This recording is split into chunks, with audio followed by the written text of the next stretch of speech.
Nggak tahu. Tidak tahu. Ya, tahu. Badan anak itu lebih pendek dari seumurannya. Tahu. Enggak tahu. Gagal pertumbuhan pada anak ya? Kayaknya kurang ASI sama gizi buruk ya? Nggak tahu saya. Malah saya pengen tahu artinya itu apa ya.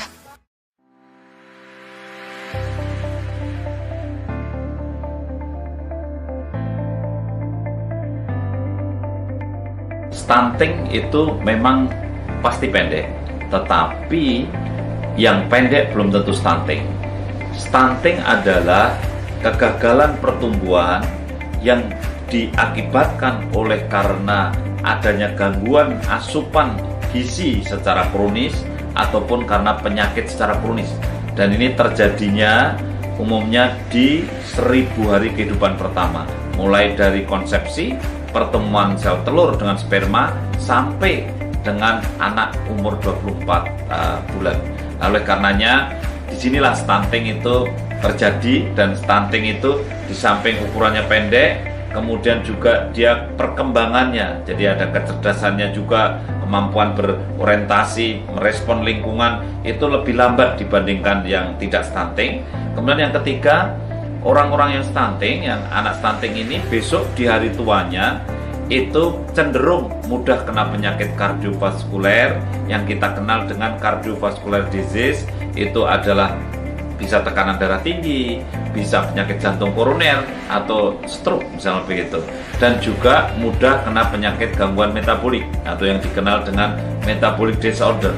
Ini bisa saja diabetes atau kencing manis, dan juga ada penyakit-penyakit seperti osteoporosis yang kemudian mudah keropos tulangnya. Inilah stunting. Sekali lagi, stunting memang pendek tetapi diikuti 3 hal tadi. Sedangkan orang pendek belum tentu stunting.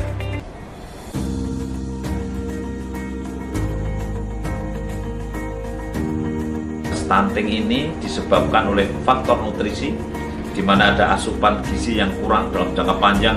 Mungkin ibunya yang mau hamil itu anemia, sehingga sebelum hamil lebih baik periksa dulu anemia atau tidak gitu ya.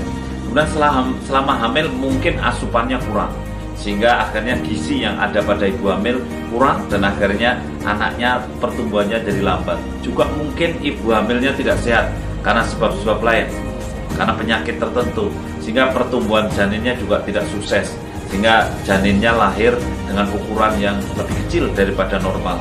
Karena ukuran normalnya itu panjangnya 48 cm, beratnya 2,5 kg minimal ya. Inilah sebab stunting. Setelah lahir bisa juga lahir tidak stunting tapi kemudian jadi stunting. Apa sebabnya?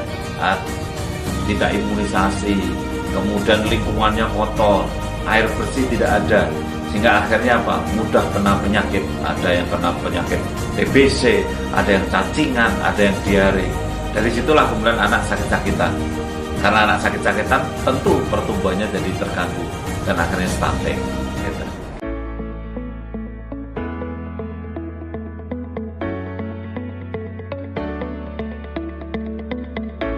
Banyak orang bertanya bahwa gimana cara ngatasinya stunting. Nah, ingat bahwa stunting ini bisa diatasi kalau sudah lahir, kemudian ternyata stunting bisa diatasi di 1000 hari kehidupan pertama sebelum usia 24 bulan. Jadi diatasi dengan cara bagaimana? Nah, ASI-nya harus eksklusif. Kemudian setelah 6 bulan harus disertai makanan pendamping ASI. Ingat, gizi seimbang, isi piringku. Artinya apa? Tidak cukup hanya 4 sehat 5 sempurna, tetapi ukurannya, berapa proteinnya, berapa karbohidratnya, berapa airnya, berapa lemaknya, kemudian berapa vitaminnya yang masuk, mineralnya yang masuk. Saya kira ini harus diatasi, diberikan untuk mengatasi kondisi stunting. Oleh karena itu, kalau sudah anak kita stunting, ingat ASI-nya dan asupan makanan pendamping ASI-nya sampai usia 24 bulan. Setelah itu kita sudah sulit untuk mengatasi stunting. Maka ingat, kesempatan untuk mengatasi stunting adalah di 24 bulan pertama kehidupan.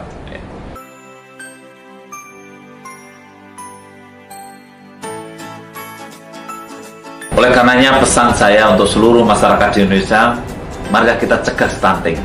Karena mencegah tentu lebih murah dan lebih mudah. Dan pesan saya, mencegah stunting itu sejak dari hulu. Sejak Anda menentukan mau nikah, mau bulan madu, istri, calon istri harus dicek dulu, harus sehat, tidak anemia. Kemudian suami juga harus sehat. Kemudian nanti akan menghasilkan embrio dan anak yang sehat atau bayi yang sehat. Dengan cara ini maka akan melahirkan bayi yang tidak stunting. Oleh karenanya, rencanakan kehamilan. Jangan ada kehamilan yang tidak direncanakan. Dan jangan hamil kalau memang tidak diperlukan. Artinya memang penting direncanakan. Dan setelah anak lahir, jangan disia-siakan, harus diberikan ASI eksklusif yang baik. Dan kemudian sekali lagi, waktu 1000 hari kehidupan harus kita manfaatkan dengan sebaik-baiknya. Mudah-mudahan dengan pemahaman kita terhadap masalah stunting dan kegigihan kita dalam mengurus anak mulai dari hamil sampai 1000 hari, maka insya Allah stunting di Indonesia bisa kita turunkan sampai angka 14% di tahun 2024 sesuai dengan harapan dan himbauan Bapak Presiden Republik Indonesia Bapak Joko Widodo. Terima kasih. Wassalamualaikum warahmatullahi wabarakatuh.